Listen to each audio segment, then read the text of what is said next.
Do you surely understand the meaning of beginning? What is the meaning of beginning?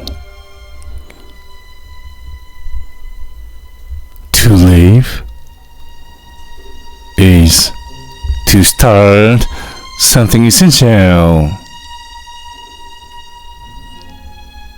To die is to finish. Is that all? It is not all. To live shall be performing as a way to be blind.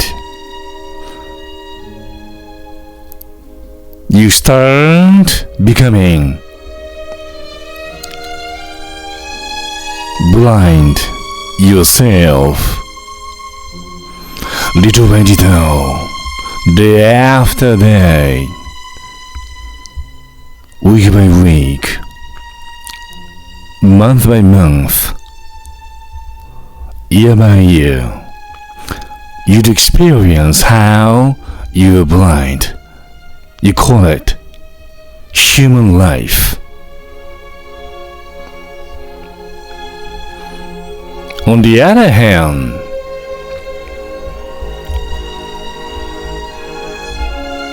such a day for you to finalize your life shall be performing as a day for you to realize something mysterious.